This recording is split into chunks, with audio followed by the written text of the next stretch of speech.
Praise lord. దేవాతి దేవునికి వందనాలు. ప్రభు నామమున మీ అందరికీ నా ప్రత్యేకమైన వందనాలు, శుభాలు తెలియచేస్తున్నాను.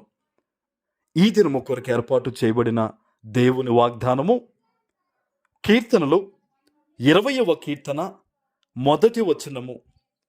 ఆపత్కాలమందు యెహోవా నీకు ఉత్తరమిచ్చునుగాక, యాకోబు దేవుని నామము నిన్ను ఉద్ధరించునుగాక. దేవుని నామానికి మహిమ కలుగునుగాక. ఆనాడు దావీదు గారు పలికిన ఈ మాట, ఈ కీర్తన ఈరోజు దేవుడు నీకు వాగ్దానంగా ఇస్తూ ఉన్నారు. హల్లెలూయా. ఆపద సమయములో నువ్వు ఎవరి వైపు చూసినా కొన్నిసార్లు ఏం రాదండి, జవాబు రాదు. అక్కడి నుంచి నువ్వు ఏదో ఎక్స్పెక్ట్ చేస్తావు, నాకు మాట సహాయం అయినా చేయకపోతారా, ఏదో ఒక సహాయాన్ని అందించకపోతారా అని నువ్వెంతో నమ్మకంతో నువ్వు ఎదురు చూస్తున్నప్పుడు కొన్ని పరిస్థితుల్లో జవాబు రాదు. అయితే ప్రభు ఏం సెలవిస్తున్నో తెలుసా? ఆపత్కాలమందు నువ్వు మొట్టమొదటిగా దేవుని వైపు నీ చేతులెత్తి ప్రార్థన చేస్తే గనక, నువ్వు దేవుని మీద గొప్ప నమ్మకాన్ని, విశ్వాసాన్ని కనపరిస్తే గనక ఖచ్చితంగా దేవుడు నీకు జవాబునిస్తారంట. ఆమేన్. ఈరోజు ఏ బాధతో ఉండి ఈ వాగ్దానాన్ని వింటున్నావో, ఏ కన్నీటితో ఈ వాగ్దానాన్ని వింటున్నావో, ఏ త్రోసివేయబడిన పరిస్థితుల్లో ఉండి, ఆ చివరి పరిస్థితుల్లో ఉండి మాటను వింటున్నావేమో, ఒక్కసారి ప్రార్థన చేసి చూడు.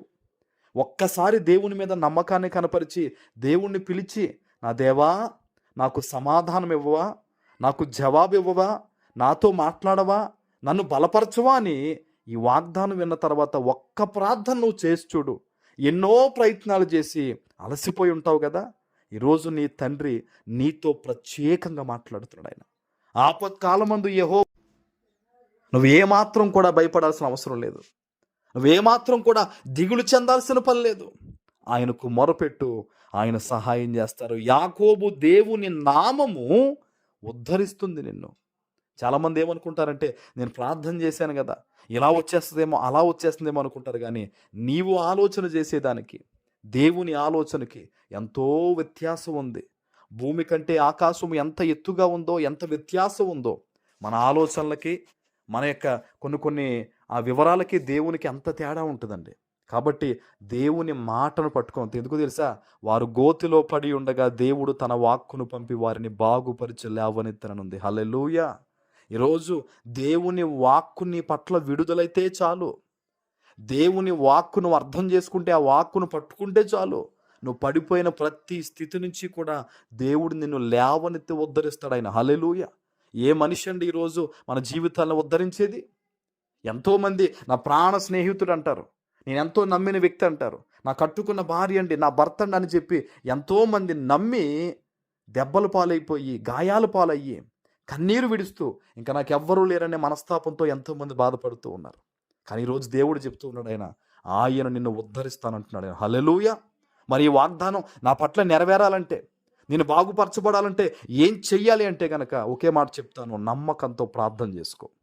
విశ్వాసంతో నువ్వే ప్రార్థన చేయి. ఎవరో నీ కోసం ప్రార్థన చేయడం కాదు, నీ విశ్వాసము నిన్ను స్వస్థపరుస్తుంది, నిన్ను బాగుపరుస్తుంది. ఈరోజు చాలామంది విషయంలో దేవుడు ఒక ప్రత్యేకమైన ప్రణాళికతో ఈ వాగ్దానం ఇస్తూ ఉన్నాడండి. ప్రియ దేవుని బిడ్డ, వాగ్దానాన్ని నమ్ము. నమ్మకంతో ఈరోజు ప్రార్థన చేసి చూడు. ప్రభు నీకు ఉత్తరం ఇచ్చునుగాక. ఆమేన్. ప్రార్థన చేసుకుందాం. పరిశుద్ధుడు అయిన మా తండ్రి, ప్రేమ కలిగిన ప్రభువా, మీకు వందనాలు. ఈ ఉదయకాల సమయంలో మీరు ఇచ్చిన గొప్ప వాగ్దానము ప్రతి బిడ్డ జీవితంలో నెరవేర్చి స్థిరపరచమని యేసు నామమున ప్రార్థిస్తున్నాను తండ్రి. ఆమేన్.